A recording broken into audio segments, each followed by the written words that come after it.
நிற்கிறது. கூட்டத்தில் குழந்தைகள், பெண்கள், முதியவர்கள், பசுமாடுகள் இருந்தன.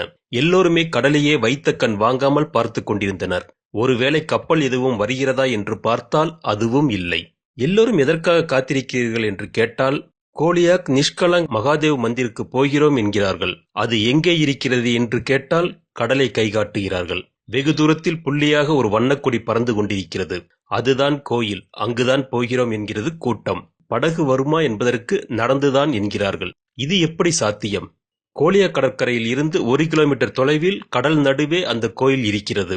குஜராத் மாநிலத்தில் உள்ள பாவ்நகர் மாவட்ட கடற்கரைதான் அது.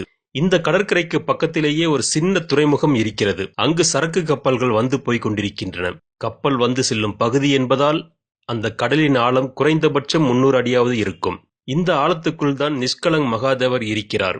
இதில் இருக்கும் ஆச்சரியம் என்னவென்றால், நீருக்குள் இருக்கும் இந்த கோவிலுக்கு தினசரி பூஜை நடக்கிறது. மக்கள் வந்து தரிசித்து போகிறார்கள். திடீரென்று பக்தர்கள் கூட்டத்தில் ஓம் சிவஹோம் ஓம் பதேகம் என்ற சிவ கோஷங்கள் ஒலிக்கின்றன. அடுத்த நொடியே பக்தர்கள் தங்கள் கையில் வைத்திருந்த தேங்காயை கடலில் வீசி எறிகிறார்கள். கடலின் இயல்பு தன்னிடம் வரும் எந்த பொருளையும் கரையில் கொண்டு போய் சேர்ப்பதுதான். ஆனால் இங்கு ஒரு தேங்காய் கூட கரை ஒதுங்காதது ஆச்சரியமான ஆச்சரியம்தான். சட்டென்று பூசாரி பட்டாச்சாரியரின் குரல் ஓங்கி ஒலிக்கிறது. பக்தர்களே, மகாதேவரின் அழைப்பு கிடைத்துவிட்டது, எல்லோரும் தயாராக இருங்கள் என்று உத்தரவிட்டார். அடுத்த நொடியே கோலியா கடலின் ஒரு பகுதி பின்வாங்குகிறது. தண்ணீர் பின்வாங்க அதற்கு இணையாக எல்லோரும் நடக்கிறார்கள். ஒரு இடத்தில் தண்ணீர் பின்வாங்குவதை நிறுத்தி விடுகிறது. உடனே பெண்கள் சிவனை பற்றிய பஜனை பாடல்களை கைத்தட்டி கொண்டே பக்தி பரவசத்துடன் பாடுகிறார்கள். சிறிது நேரத்தில் மீண்டும் கடல் பின்வாங்குகிறது. மறுபடியும் எல்லோரும் நடக்கத் தொடங்குகிறார்கள். தூரத்தில் தெரிந்த கொடிமரம் கடல் மட்டம் குறைவதால் முழுமையாக தெரிய தொடங்குகிறது. அரை மணி நேரத்தில் 1 கிலோமீட்டர் தொலைவுக்கு கடல் பின்வாங்கி நிற்கிறது. கோயிலின் கொடிமரம் சூரிய ஒளியில் தகதகவென ஜொலிக்கிறது. பக்தர்கள் நடந்து கோயிலுக்கு போகிறார்கள். சேரும் சகதியுமான மிகவும் கடினமான பாதைதான் அது. இது மிக பழமையான ஆலயம். மகாபாரத காலத்தில் தோன்றியது. இங்கு சிவபெருமானுக்கு ஒரு சிலை உள்ளது. 5 சிவலிங்கங்கள் உள்ளன. தெப்பக்குளம் போன்ற சிறிய தடாகம் உள்ளது. உற்சவ பீடத்தில் தேங்கியிருக்கும் தண்ணீரை சிவாச்சாரியர் பக்தர்களுக்கு பருகத் தருகிறார். கடலுக்குள் இருக்கும் அந்நீர் உப்பு கரிக்கவில்லை, மாறாக இனிக்கிறது.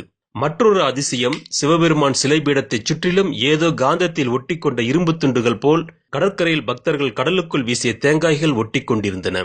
இந்த கோயிலை பாண்டவர்கள் உருவாக்கினார்கள். மகாபாரத போரில் கௌரவர்களை வெற்றி கொண்ட பாண்டவர்கள் பெரும் கலக்கத்தில் இருந்தார்கள். தங்களின் சொந்த பந்தங்களையே கொன்ற பாவம் அவர்களை தொற்றிக் கொண்டது.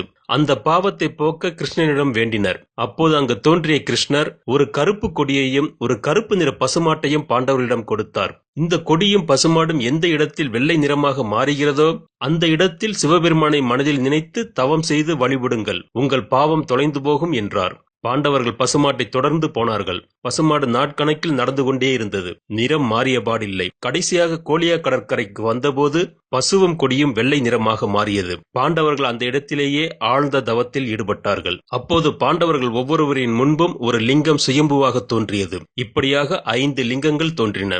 இந்த லிங்கங்கள் தான் இப்போது இருக்கிறது. நிஷ்கலங் என்றால் பரிசுத்தம் என்று அர்த்தம். இங்கு வருபவர்களின் பாவங்களை நீக்கி அவர்களை பரிசுத்தமானவர்களாக மாற்றி முக்திக்கு வழிகாட்டுவதால் இவருக்கு இந்த பெயர். கோயில் வந்து சேர்ந்ததும் நைவேத்தியம், பூஜைகள் தொடங்குகின்றன. பக்தர்கள் இறைவனை மனமுருக வேண்டி வழிபடுகின்றனர். பின் வந்த களைப்பு நீங்க மணலில் படுத்து லேசாக கண்ணயர்கிறார்கள். வெகு நேரம் ஆகிவிட்டது. கோவிலை சுற்றி இருக்கும் கடல் அலைகள் ஆர்ப்பரிக்க தொடங்குகின்றன. தரையை நோக்கி முன்னேற துடிக்கிறது. பூசாரிக்கு புரிந்துவிட்டது. பக்தர்களே, மகாதேவர் விடை கொடுத்து விட்டார், நாம் அனைவரும் புறப்படுவோம் என்கிறார். மறுநிமிடமே பக்தர்கள் கரையை நோக்கி நடக்கிறார்கள். கரையை அடைந்த பின்பு பின்னால் திரும்பி பார்த்தால் கோயில் தெரியவில்லை. எல்லா இடமும் கடல் நீராக நிறைந்து நிற்கிறது. கடல் எப்படி வற்றியதோ அதற்கு நேர்மாறாக ஆர்ப்பரித்து கடல் மட்டம் உயர்கிறது. அரபிக்கடல் பிரம்மாண்டமாக காட்சியளிக்கிறது. சிறிது நேரத்திற்கு முன்பு பெருங்கூட்டம் இந்த கடலுக்குள் இருந்தது என்பதற்கான எந்த ஒரு சுவடும் தெரியவில்லை. இது ஏதோ வருடத்திற்கு ஒருமுறை நடக்கும் சம்பவம் இல்லை, தினமும் நடக்கும் அதிசயம். அங்கு வழிபட வரும் பக்தர்கள் பாதுகாப்பிற்காக குஜராத் அரசு அனைவருக்கும் மிதவை ஜாக்கெட்டை கொடுக்கிறது. ஆனால் ஒருமுறை கூட இது பயன்படுத்தப்படவில்லை. எந்த ஒரு அசம்பாவிதமும் ஏற்பட்டதில்லை. இறைவன் தூணிலும் இருப்பான், துரும்பிலும் இருப்பான் என்பதற்கு மிகச்சிறந்த உதாரணம் கோலியாக் நிஷ்கலங் மகாதேவ் மந்திர்தான்.